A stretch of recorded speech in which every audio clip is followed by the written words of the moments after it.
That is why East is in the 4th slot, and that's why Timpview is where they're at. Because of the total number of games for East and the timing of the discovery, the panel felt some remorse there and some relief to assign them the last possible playoff spot in Region 6 to allow the kids to play. How do you distinguish, or how did the panel distinguish between the Timpview forfeits and the East forfeits? Well, Timpview had 4 forfeits, okay, and then East had, I think, 7 forfeits. Right. So basically, somewhere between that 4 and 7, you know, East was then assigned to the lowest possible seed in that region. I guess I'm just asking, and I know that you weren't in on the decision. I'm not in on the deliberating. I'm trying to just figure out the distinction, because it says for this, in each game an ineligible player participated in East. Rather than the panel assign specific forfeiture for East, they assign them a specific spot in the tournament. Is it fair?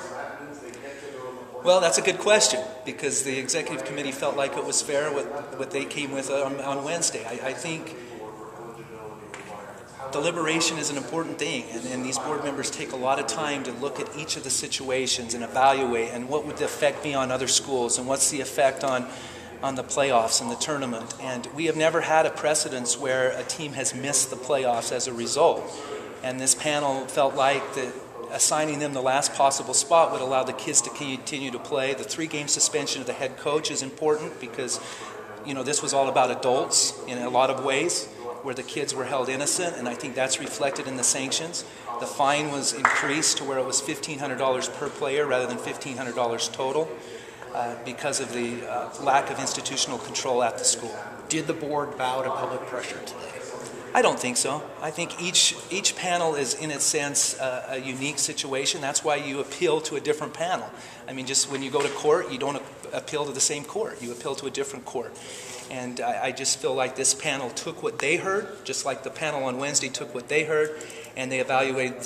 I don't think anybody made a wrong decision. Everybody made the decision that they felt was right. What do you say to schools like, you know, Cypress and Salem Hills and Springville that because of these decisions are going to be held out? And that's the indirect fallout, quite frankly, of these types of sanctions. You know, our schools tell us to enforce the rules and give out sanctions and give out penalties. But as a result, some schools get indirectly hit by that. And if we could do it another way, we would. And I just don't know what that other way would be. I mean, somebody indirectly is always going to be influenced. And I think the panel did a really good job of outlining these sanctions where East is not allowed any playoff games. They're not allowed a region title. Even their playoff game against a number 5 seed on Tuesday, which happens to be Mountain View, is at Mountain View. It's not at East. Right. And every single game would be a non-home game in the playoffs for East, and they're without their head coach for the first 3 games. Have you been told from other parties, other schools, that if it went so that East could play, there would be you know, legal action against the UHSAA? I have not heard that. Okay. Hey, can Coach Maddich coach at practice? Yes. Okay.